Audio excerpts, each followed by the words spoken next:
The story opens at sea in 1897, where a ship approaches the shore, revealing the grim aftermath of a tragic voyage. Everyone aboard is dead. The captain is lifeless, bound to the helm, while rats feast on the remains. As the vessel reaches the beach, tracks in the sand suggest they're not alone. Large paw prints gradually transform into unmistakable human footprints, indicating that a mysterious traveler has just arrived in London. Jumping to the year 2000, we meet Matthew Van Helsing, a wealthy Londoner and owner of the Carfax Museum, where he houses an eclectic collection of artifacts. His young apprentice, Simon, often disagrees with him. Simon is eager to sell items for profit, while Matthew prioritizes their preservation. As he examines a new artifact, Matthew notes it's capable of launching metal arrows, possibly silver. The inscription reads, "Everyone fears he who walks under the halo of eternal night," prompting Simon to chuckle at the legends tied to the Van Helsing family. Matthew's grandfather, a doctor and antique collector, became a character in Dracula and earned a reputation as a vampire hunter. After leaving his office, Simon encounters Selina, Matthew's secretary, who rebuffs his attempts at romance. Although she admits to dating him last month, she insists on a new rule against dating coworkers. At the end of the shift, a guard pretends to take a call to gain access to a restricted area.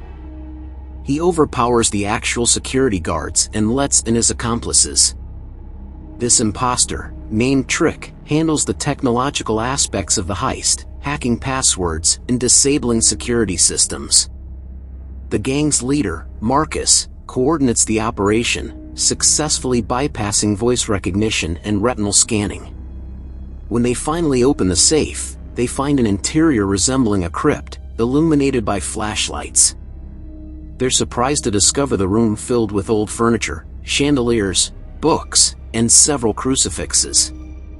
Meanwhile, Selina walks past the entrance to the restricted area and notices the abandoned counter and the vault door ajar. After a brief moment of hesitation, she decides to enter the crypt. Moving cautiously, she accidentally touches a skull and realizes there are several more lined up against the wall. What stands out most is their dental arch, each featuring a pair of sharp fangs. Selina is startled when Marcus suddenly appears, but it quickly becomes clear that they're already acquainted. They're a couple. It was Selina who orchestrated the heist, though she doesn't know what's in the safe. Based on the security level, she expected valuable art or diamonds, but Marcus, frustrated, points out that they've only found worthless junk, comparing the safe to a flea market. Meanwhile, upstairs, Van Helsing is engaged in an unusual medical procedure involving a leech transfusion. His pupils shift color as he enters a trance. Downstairs, the thieves grow increasingly anxious. Shade suggests abandoning the robbery, but Marcus and Selina refuse to entertain the idea. Upon reaching the central chamber, Trick announces they've checked everything, and if there's treasure, it must be here. They face a massive crucifix secured with chains and locks, which they manage to remove without difficulty. However, when they open the door, they find only a coffin. Growing impatient, the thieves start cursing Selina until Marcus intervenes. He theorizes that the coffin's eerie presence is meant to deter intruders, which only adds to their unease. Convinced there's treasure inside, Marcus tells his men he'll only pay them if they cooperate. Motivated, they begin to work. As they slide the coffin, a hidden mechanism activates, causing spears to drop from the ceiling. 2 thieves perish in the trap, leaving the others in shock. The alarm blares throughout the museum, prompting Van Helsing to mutter in disbelief. He presses a hidden button that reveals a panel filled with defense mechanisms. In the chaos, the thieves panic, realizing the only escape is to blow a hole in the wall. Distracted by their escape plan, they miss a curious detail: the blood of their fallen comrades seems to be absorbed by the coffin, which is almost clean again. Shade and Trick just want to escape, but Marcus insists on taking the coffin. Selina threatens to abandon them if they don't help. By the time Van Helsing arrives at the crypt, the gang has vanished, leaving no trace of the coffin behind. The next morning, in New Orleans, Mary Heller wakes from another disturbing nightmare. Living with her friend Lucy, they decide to enjoy the city's carnival. Meanwhile, Simon arrives at the Carfax Museum and learns about the robbery. He suggests calling the police, but Van Helsing refuses, preferring to handle the matter privately due to the questionable origins of some items in his collection. He leaves the museum under Simon's supervision. As the thieves cross the Atlantic, their morale declines. No one has opened the coffin yet. Alone, Shade accidentally pricks his finger, and smoke begins to seep from the coffin's cracks.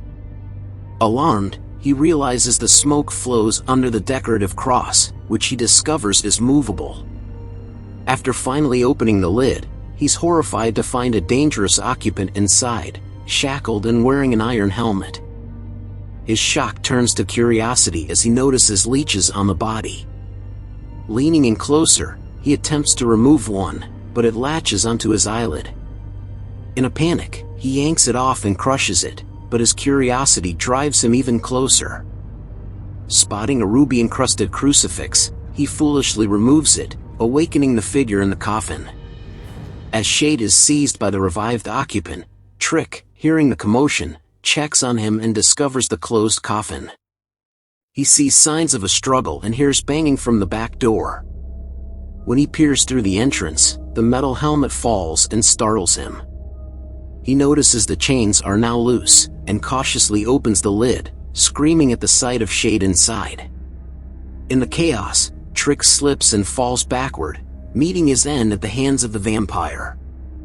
Just as Marcus tries to dismiss the noise, he's thrown through the door by the vampire, who initially appears as a decaying figure but quickly transforms into a young, strong man. His intense gaze captivates Selena, who steps away from Marcus and falls into the vampire's arms. Without hesitation, he bites her neck. Marcus, incredulous, fires at the vampire, but the bullets have no effect. Meanwhile, the pilot of their plane panics at the monstrous storm ahead. Unbeknownst to Mary, she suddenly finds herself on the plane facing the vampire, who seems to recognize her and even calls her name. Just as he reaches for her, Lucy enters the room, breaking the spell. Disturbed by the incident, Mary visits the church her mother used to attend and confides in Father David about her past. She suspects her father was dangerous and believes her mother kept a secret that she may have inherited. Although David claims to know nothing, his expression suggests otherwise.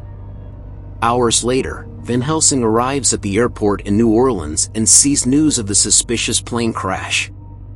Realizing what has happened, he learns that the victims were taken to a small town called Clark nearby. Unaware that Simon is following him, Van Helsing heads to the town. At the crash site, reporter Valerie Sharp is recording a segment as night falls. The cameraman is startled when Valerie suddenly tenses, and a trickle of red begins to emerge from her neck. Pulling the camera away, they see the vampire attacking her colleague, who is caught in a terrifying invisible force.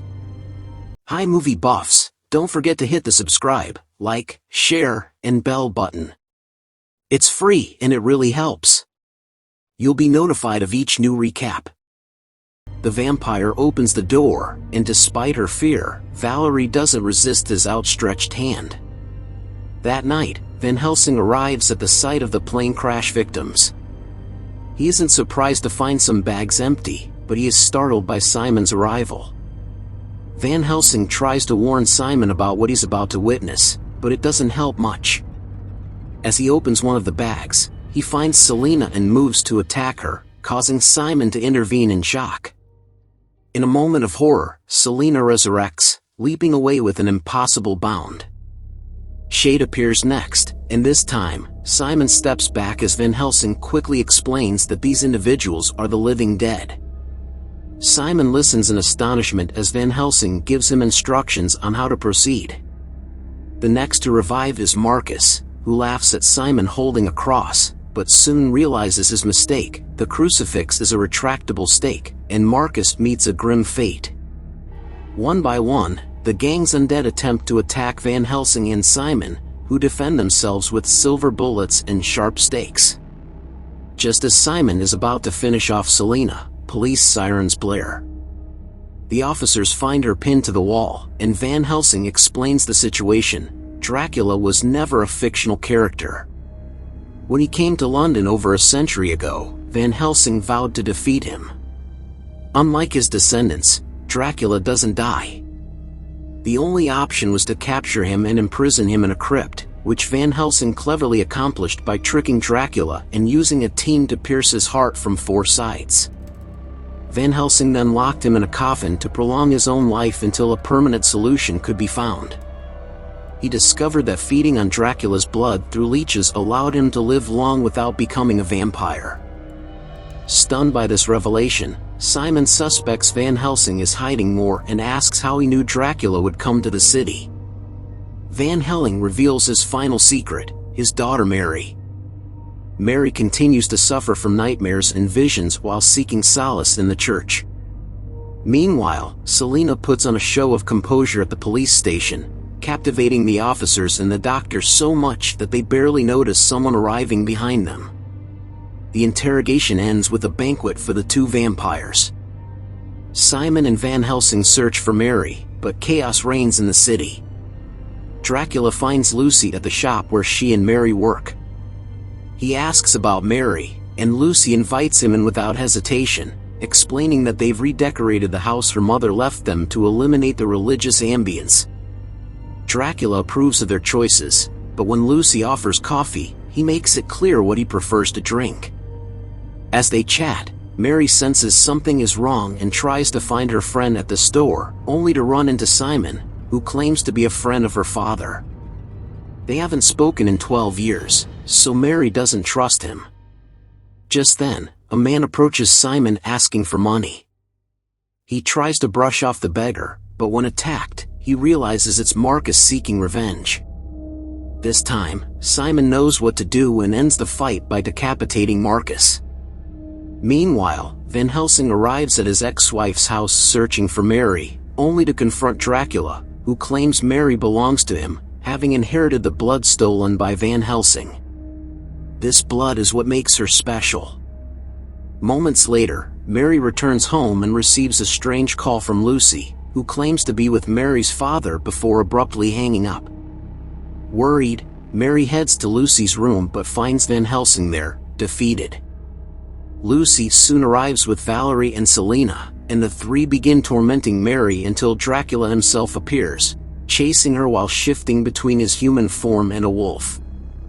Simon arrives just as Mary crosses the street and fires a silver bullet at the wolf, but it dissolves into a swarm of bats. He asks Mary where Van Helsing is, but she remains silent.